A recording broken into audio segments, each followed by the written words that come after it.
Welcome to this Duncan Cartledge Online video presentation on NRM2 Explained. On completion of this video presentation, you will understand the rationale behind the introduction of NRM2, as well as being able to interpret NRM2 for the purpose of preparing bills of quantities and work packages.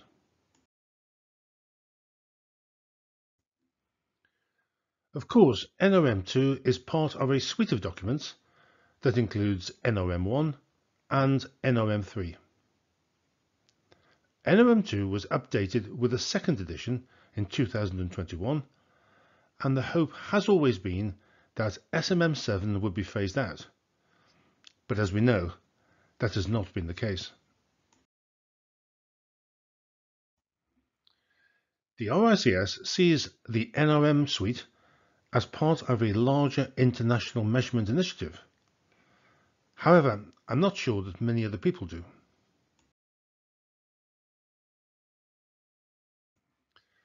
The purpose of NRM2 is quite simple: to provide a standard set of rules for the preparation of bills of quantities and work packages.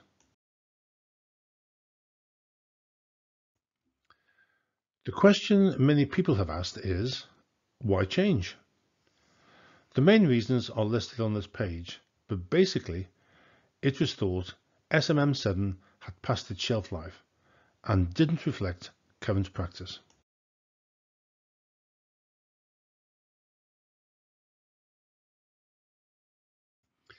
In addition, SMM7 requires that many small, low-cost items have to be measured and included in tender documents, but were not being priced by contractors. In NRM2, these items are now deemed to be included.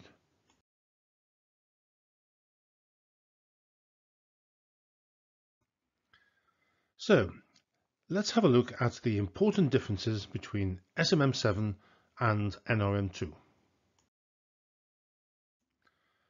The first thing you'll notice is that hard copies of NRM2 are not available, only the online version, and that NRM2 is much larger than SMM7. The reasoning behind having 41 work sections is to make NRM2 more flexible and to make it applicable to the measurement of work packages. Remember, NRM2 is guidance only, although departure could cause problems. There are several new work sections. However, most of the new work sections are derived from splitting up SMM7 trades into more manageable work sections.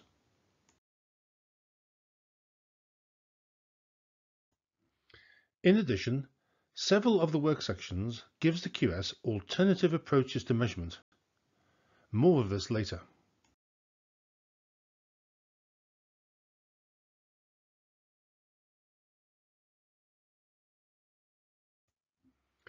Next, we look at bill of quantities and work package documentation.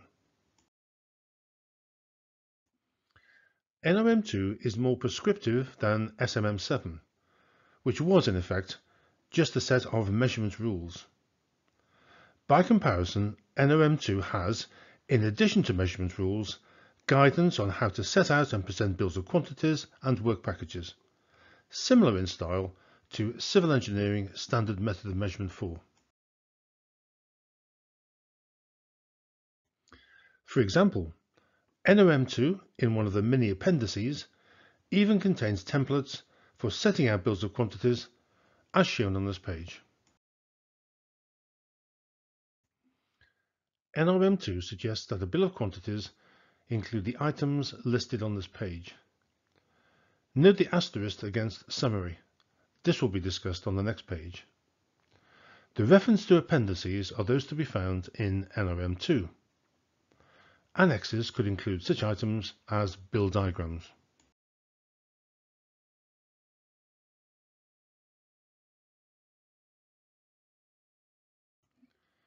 Here is a recommended template for a bill of quantities or work package summary. There are a couple of contentious items, namely 12, main contractors' overhead and profit, and 15 director's adjustment, and these will be discussed later. SMM7 states that establishment charges, overheads and profit were included in bill items. However, NRM2 states that only establishment charges are included in bill rates, hence the need to identify overheads and profit in the summary to the BQ. Other contentious item is the inclusion of the amount, if any, for director's adjustment, or as it is sometimes referred to, adjudication. Both summary items have been flagged up by tenderers as being commercially sensitive and therefore unlikely to be priced. The rationale for requesting a contractor to insert the amount of adjustment to the true commercial cost of a project is that if the adjustment is a percentage reduction, a client may consider that they are getting a good deal. I don't think contractors are convinced, especially in an industry where margins are so small. Traditionally, QSs have included a somewhat arbitrary sum for contingencies in bills of quantities and cost plans. The theme throughout the NRM suite is that contingency allowances should be more carefully considered, badged as risk, and dealt with as outlined here.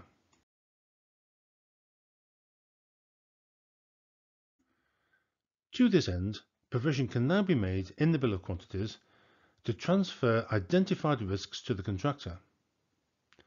This page illustrates a suggested risk schedule, risks that the client would like the contractor to take responsibility for.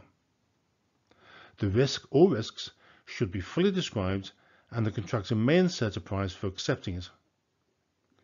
If the risk does not materialize, the contractor retains the allowance. To my mind, the Achilles heel of this approach is problems that may arise if the parameters of the risk are not fully detailed, allowing disputes to occur. The inclusion of provisional quantities should be avoided, as contractors see them as an opportunity to load the pricing. However, for the first time, NRM2 gives guidance as to how provisional quantities should be priced once they have been remeasured.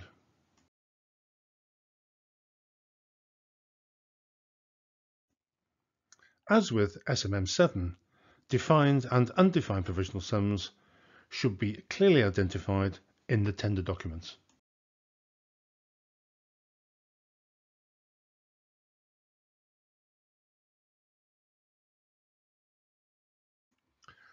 One of the main obstacles hindering the widespread use of NRM2 is the coding and classification of items. This page illustrates the items included in SMM7 Section H, Cladding and Covering. The coding used is CAUS, or Common Arrangement of Work Sections. CAUS is used in NBS, SPONS, and SMM7. When the NRM2 working group considered indexing, it decided to go its own way, making it necessary to map between NRM and CAUS. As illustrated on this page, the systems currently are incompatible.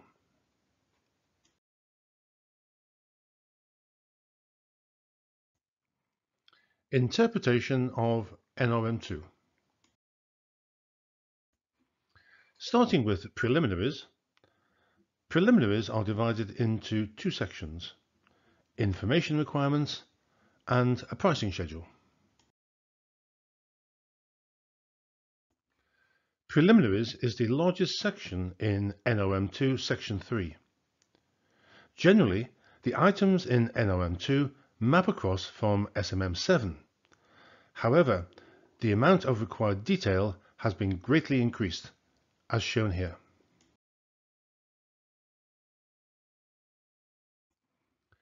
NRM2 preliminaries measurement rules are arranged in the same format as the work sections, as illustrated here.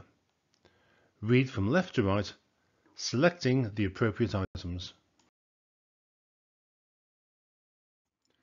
A similar approach has been adopted for employers' requirements.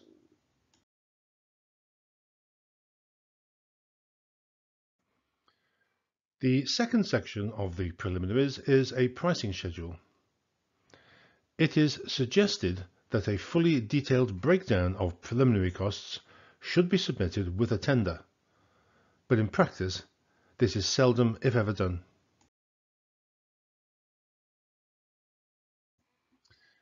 The measurement rules for the pricing schedule are illustrated on the following 2 pages. Note the pricing is required in 2 formats: fixed price for a once-only operation, and time-related for operations that will be carried out throughout the contract term. Some items will use a mixture of both approaches. The same principle applies to contractors' cost items.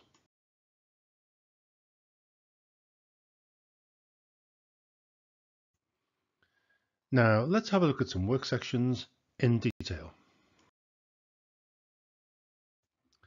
Each work section in NRM2 starts with works and materials that are deemed to be included.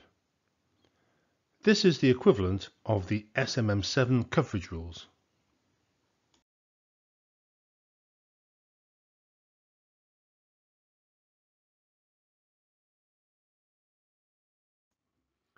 The groundwork section of NRM7 includes a range of work sections as listed on this page. In contrast, NRM2 splits groundwork operations into several sections, as shown here.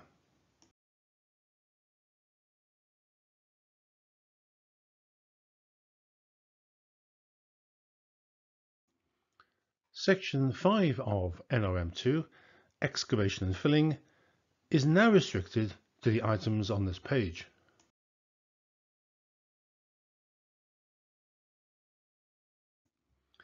Unlike NRM7, items that previously were required to be measured are now deemed to be included. That's to say, they do not need to be measured or included in the work section. In the first edition of NRM2, earthwork support was deemed to be included, unless expressly required.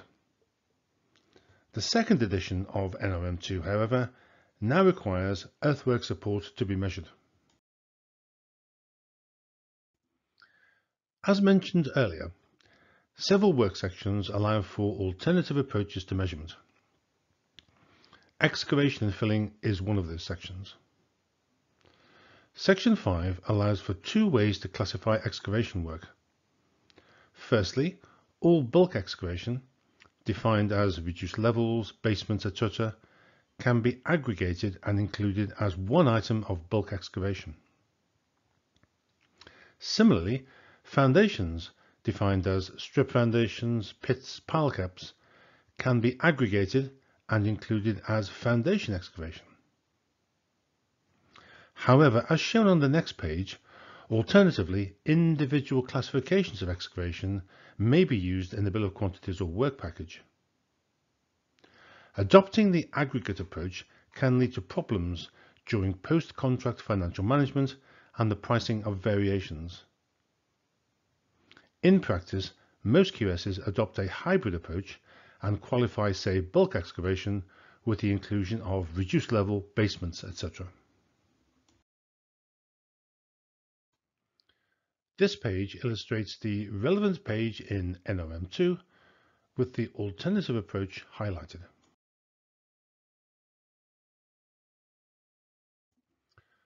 All remaining provisions are similar to those found in NRM7.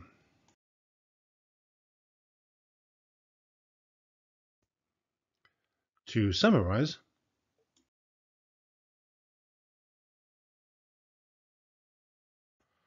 for the full presentation, go to Duncan Cartledge online.